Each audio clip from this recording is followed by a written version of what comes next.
குற்றங்கள் எவ்வளோ நடக்குது, எவ்வளோ கட்டுப்படுத்தியிருக்கணும்னு முதல்வர் சொல்கிறார். ஆனால் சில நிகழ்வுகளில் உளவுத்துறையால் இதை கட்டுப்படுத்தியிருக்க முடியுன்ற விஷயங்கள் சொல்கிறாங்க. குறிப்பாக வந்து இந்த ஜாகிர் ஹுசேன் வழக்காக இருக்கட்டும், சரி, இப்போது ரவுடி வெட்டி கொல்லப்பட்டதாக இருக்கட்டும், இவங்களுக்குலாம் இன்ஃபர்மேஷன் வந்து ஆல்ரெடி தெரிஞ்சிருக்கும், அப்புறம் ஏன் பாதுகாப்பு கொடுக்கலன்னு கேட்குறாங்க.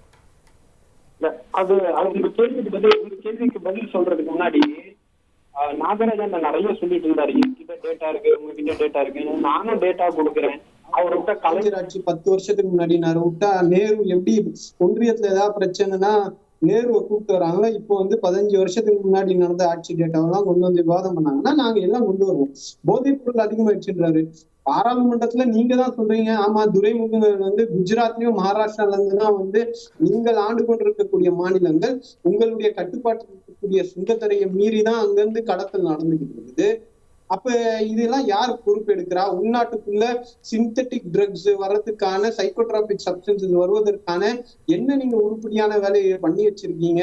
இன்னைக்கு அதெல்லாம் கேட்காம சும்மா டாஸ்மாக்கு எவ்வளவு ஒரு அபத்தமான ஒரு லா அண்ட் ஆர்டர் விஷயத்திலயும் பாஜக மதவாதம் மட்டும்தான் பேசும் அப்படின்ற ஒரு கேவலமான நிலையில நம்ம இங்க விவாதம் பண்ணிக்கிட்டு இருக்கிறோம்.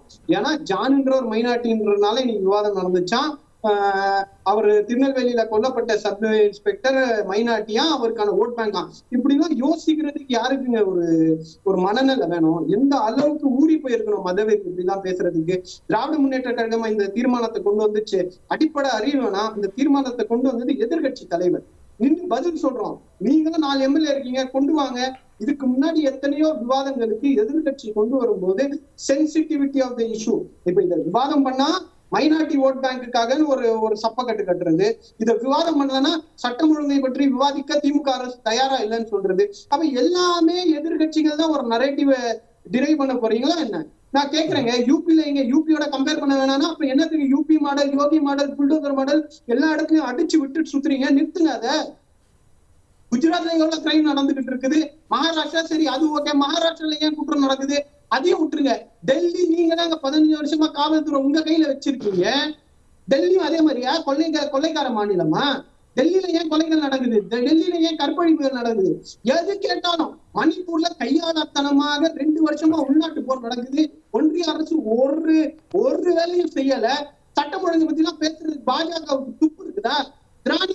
கேள்வி கேட்போம். முதல்ல மதவாதத்தை சட்டம் ஒழுங்குல கொண்டு வராதீங்க.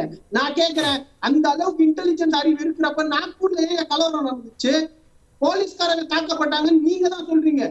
அப்ப முதல்லயே பஜ்ரங் தள் இந்த போராட்டத்தை ஒரு இறந்து போன ஒரு கல்லறை அடிச்சு நொறுக்கிற போராட்டத்தை எப்படி அனுமதி? என்ன அக்கறைன்னு சொல்லுங்க மிஸ்டர் சாகுல்.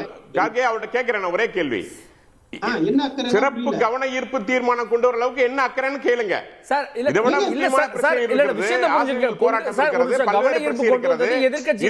சிறப்பு தீர்மானம் கொண்டு வருவதற்கு என்ன காரணம் சொல்லுங்க. கவன ஈர்ப்பு இல்லாத சூழல்லையும் இன்னைக்கு பேச அலோவ் பண்ணது வந்து முதலமைச்சர் சபாநாயகர் சொல்றாரு. என்ன காரணம் சொல்லுங்க.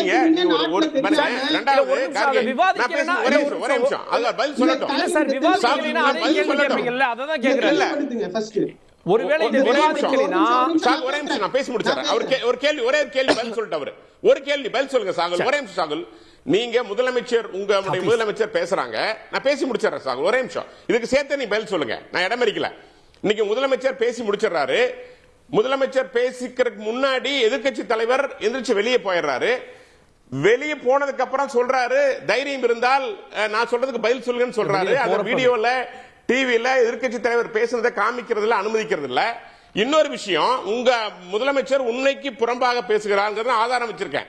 2021-22 தமிழக போலீஸ் அறிக்கை விட்டது கிரைம் ரிவ்யூல 2021-22 கடந்த அதிமுக ஆட்சியை விட கொலைகள் 50% அதிகமா இருக்குது, கூட்டு கொலைகள் 10% அதிகமா இருக்கு, கொள்ளைகள் 34% அதிகமா இருக்கு, கண்ணமிட்ட திருட்டு 38% அதிகமா இருக்கு, மற்ற திருட்டு 42.5% அதிகமா இருக்கு. எந்த வருஷம் எந்த அறிக்கை?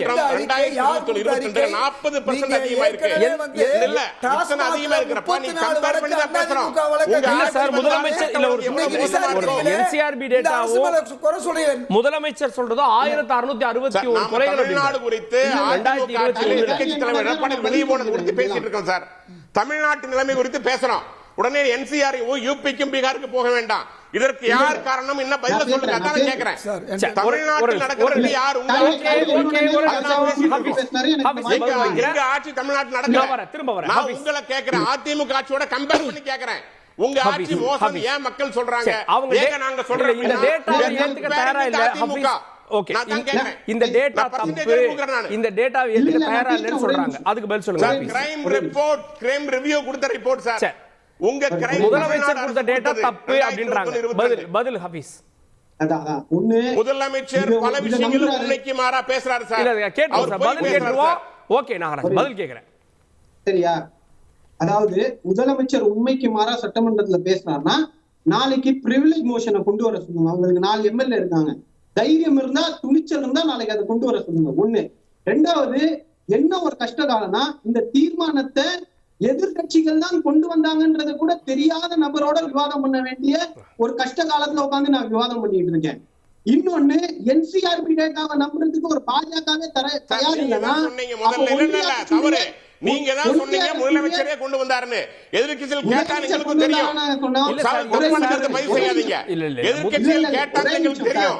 பட் நீங்களே கொண்டு வந்தீங்கன்னு கேக்குறேன் நானு. எல்லாத்தையும் எதிர்க்கட்சிகள் கொண்டு வந்துருவீங்க, எல்லாமே கொண்டு வந்துருவீங்களா? ஒரே நிமிஷம் ஒரே நிமிஷம் அவர் கேக்குறேன். எதிர்க்கட்சி கேட்ட எல்லாமே கொண்டு வந்தீங்களா? இதை மட்டும் ஏன் கொண்டு வந்தீங்க? கேள்வி நான் கேக்குற கேள்வி, எதிர்க்கட்சிகள் கேட்ட டாஸ்மார்க் கொண்டு வரல, டாஸ்மார்க் பிரச்சனையை கொண்டு வரல, இதை மட்டும் ஏன் கொண்டு வந்தீங்கன்னு கேக்குறேன் நானு. சார் இது அதான் கேள்வியே. அதுதான் உங்க பாசம், அதுதான் உங்களுடைய பிரிவினைவாதம், அதுதான் உங்களுடைய ஒரு சார்பு நிலை, அதுதான் உங்க பிரிவினைவாதம். அதான் நான் சொல்றேன். ஆளுங்கட்சி பதில் கொடுக்குது சார், முதலமைச்சர் பதில் சொல்றாரு. ஒரு லாஜிக்கே இல்லாம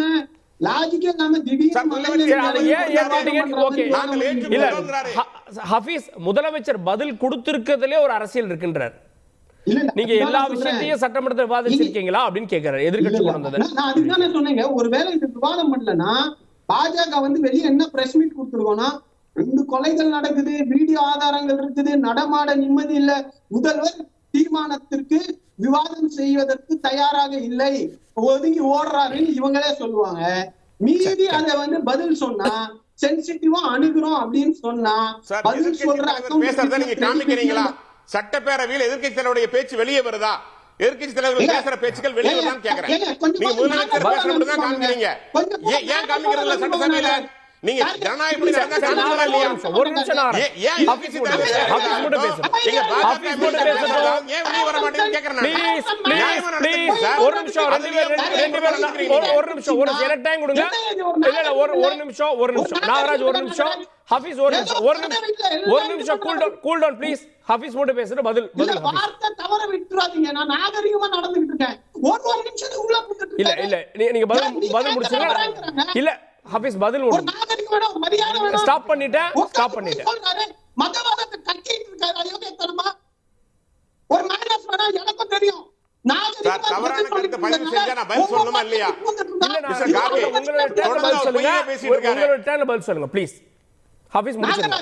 இங்க பாருங்க, பதட்டப்படாதீங்க. பாத்தீங்கன்னா இப்படி மத கலவரத்தை தூண்டுறது. நாங்க பதட்டலாம் பண்ணலீங்க. பொய்யா பேசாதீங்க. முதலமைச்சர் பாரு, நீங்களும் பொய்யா பேசாதீங்க. உண்மையை பேசுங்க. மக்கள் நீங்க யார், உங்க ஜாதகம் என்னன்னு தமிழ்நாட்டு மக்களுக்கு தெரியும். அமைதியா இருங்க, கேளுங்க. கேட்கறதுக்கு மக்கள் நிறைய வீடியோ பாக்குறாங்க, வெற்றத பாக்குறாங்க, குத்துறத பாக்குறாங்க, பாத்துதான் இருக்காங்க. இல்ல ஆமா, நீங்க உங்க கட்சியில உங்க கட்சியில இருக்கக்கூடிய பாதி பேரை கைது பண்ண போதும் தமிழ்நாட்டுல எல்லா குற்றமும் சரியாயிடும்.